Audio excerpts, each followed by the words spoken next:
जानकारी हुई कि आपका दामाद जो है उसका किसी दूसरी लड़की से संबंध है? जब मेरी बच्ची को वहाँ ले गया 22 मई को, कहाँ ले गया? टिकट भेजा, उसका बाप उसको चुप्पे से बैठा दिया ट्रेन में। मेरी बेटी जब कुछ दूर गए तो बताई कि मैं मुंबई जा रहा हूँ।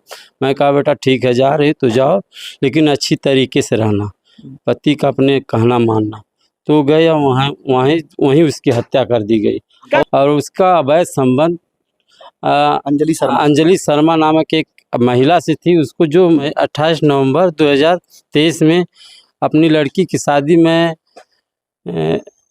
सिंघिया ग्राम सभा में किया, जो गुलौरा के साथ किए थे? वो श्रवण कुमार मिश्र के साथ किए थे। उसके पिता का नाम है सुखदेव मिश्रा। हमेशा उसका हस्बैंड सताता रहता था और कहता रहता था कि मैं तुम्हें मानता जानता नहीं हूँ, तुम उनसे बहुत मान जान वो नहीं रखता था। संत कबीर नगर जिले के खलीलाबाद कोतवाली क्षेत्र के कांटे के रहने वाले अर्जुन पाठक हमारे साथ फ्रेम में है। इनके लड़की की शादी सिद्धार्थ नगर जिले में वर्ष 2023 में होती है और 26 में उसकी मौत हो जाती है। इनका ये आरोप है कि इनका जो दामाद है वो इनकी लड़की को बम्बई ले जाकर के उसकी हत्या कर दिया और शव इनके घर पे पहुंचा। दाह संस्कार करने के बाद ये पुलिस विभाग के अधिकारियों के कार्यालय का चक्कर काट रहे हैं, लेकिन इनका मुकदमा दर्ज नहीं हो रहा है। थक हार कर ये खलीलाबाद कोतवाली पहुंचे हो। हम इनसे जानेंगे, अर्जुन पाठक जी, कब आपने अपनी लड़की की शादी सिद्धार्थनगर जिले में किसके साथ किया था? 28 नवंबर 2023 में अपनी लड़की की शादी में सिंघिया ग्राम सभा में किया, जो गुलौरा के साथ किए थे? वो श्रवण कुमार मिश्र के साथ किए थे। उसके पिता का नाम है सुखदेव मिश्रा। हाँ जी। फिर क्या हुआ? शादी के कितने दिनों बाद से दिक्कत उत्पन्न होने लगी? उनको हमेशा उसका हस्बैंड सताता रहता था और कहता रहता था कि मैं तुम्हें मानता जानता नहीं हूँ, तुम उनसे बहुत मान जान वो नहीं रखता था। और उसका अवैध संबंध अंजलि शर्मा नामक एक महिला से थी। उसको जो 2 लड़के, एक लड़की एक लड़का है, और हमको पता नहीं था कि उसका संबंध ऐसा है, नहीं तो मैं वहाँ शादी नहीं करता। और उसके माता पिता भी हमको नहीं। कब जानकारी हुई कि आपका दामाद जो है उसका किसी दूसरी लड़की से संबंध है? जब मेरी बच्ची को वहाँ ले गया 22 मई को।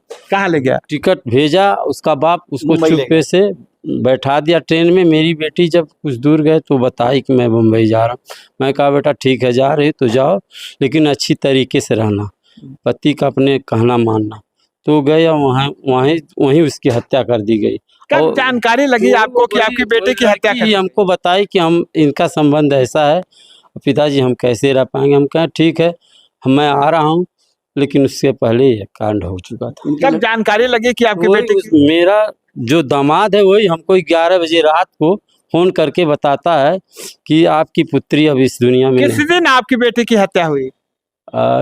अब वहाँ वो बताया 22 तारीख को ये घटना है। 22 तारीख को आपका दामाद फोन करता है? हाँ, फोन कि आपकी बेटी की मौत हो गई या हत्या हो गई? हाँ जी। तो 11 बजे फोन करता है। रात कोई 11 बजे। तो हमको शंका होती है कि मेरी लड़की अभी गई है, कि ये उससे मेरी बात बहुत नहीं होती थी।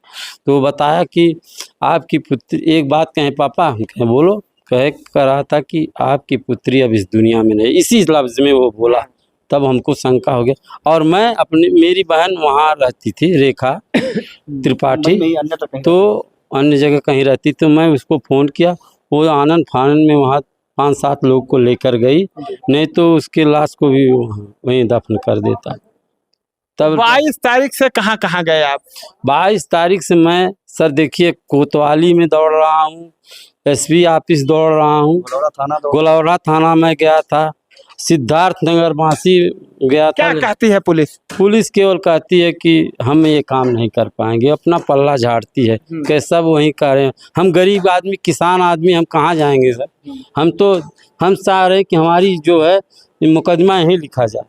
हम वहाँ हमारा कोई परिजन रहता भी नहीं। मेरी बहन रहती है, वो भी कभी रहती है कभी नहीं रहती है, चली आती, ज़्यादातर वो यहीं रहती है। 2 शब्द मैं कहना चाहूँगा कि जैसे कि ये रहने वाले लड़की पक्ष के रहने वाले यहाँ कांटे के हैं, जनपद संत कबीर नगर, और जहाँ इन्होंने लड़की का शादी किया है सिद्धार्थ नगर ग्राम सिंघिया, जो कि थाना गुलौरा के अंतर्गत आता है। तो ये यहाँ पे थाना खलीलाबाद कोतवाली में परसों दरखास्त दिए थे। उसके बाद फिर कल गोलौरा में गए हैं, गोलौरा थाना सिद्धार्थनगर में, वहाँ भी दरखास्त दिए हैं। ये आज थाना दिवस खैलाबाद में यहाँ पे भी दरखास्त दिए हैं, एसपी संत कविंदर को भी दरखास्त दिए हैं। सभी लोग से एक जवाब मिल रहा है कि घटना स्थल मुंबई का है, उल्लासनगर, आप वहाँ पे जाइए, वहाँ पे एफआईआर दर्ज कराइए। यहाँ पे हम लोग एफआईआर नहीं दर्ज कर सकते हैं। कल इनकी लड़की का डेड बॉडी मुंबई से पोस्टमार्टम के पश्चात आया है। हम लोगों ने कल वहाँ पे इनकी लड़की का डेड बॉडी लेकर के वहाँ पे अंतिम संस्कार करवाया है, कल बांसी नदी पे वहाँ पे। और हम लोग की ये डिमांड है कि इनका एफआईआर खैलाबाद कोतवाली में लिखा जाए। इसीलिए हम लोग भटक रहे हैं, अधिकारी से दर बदर भटक के न्याय की मांग कर रहे हैं, इनका मुकदमा लिखा जाए। देख रहे हैं योगी जी, आपके राज्य में क्या हो रहा। एक पिता को उसकी बेटी की हत्या हो जाने के बाद एफआईआर तक नहीं दर्ज हो पा रहा है। ये पिता दर बदर अधिकारियों के कार्यालय का चक्कर काट रहा है। अपने जिले से लेके संत कबीर नगर जिले से लेके सिद्धार्थनगर जिले तक ये पिता दौड़ रहे हैं, लेकिन इनकी कहीं सुनवाई नहीं हो रही है।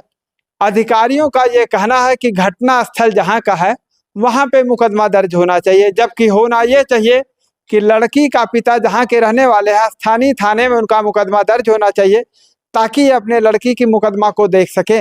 लेकिन पुलिस जो है इनके लड़की का मुकदमा खलीलाबाद कोतवाली क्षेत्र में नहीं लिखना चाह रही है, और ये थाने से लेकर एसपी कार्यालय तक का चक्कर काट रहे हैं। अब ये कहाँ जाए, किससे न्याय की गुहार लगाएं, इनके लिए काफी कठिन प्रश्न हो गया है। अर्जुन पाठक की बातों पे आप लोगों की क्या राय है, कमेंट करके बताइए। मिलते हैं नई जगह पे नई वीडियो के साथ, तब तक के लिए नमस्कार।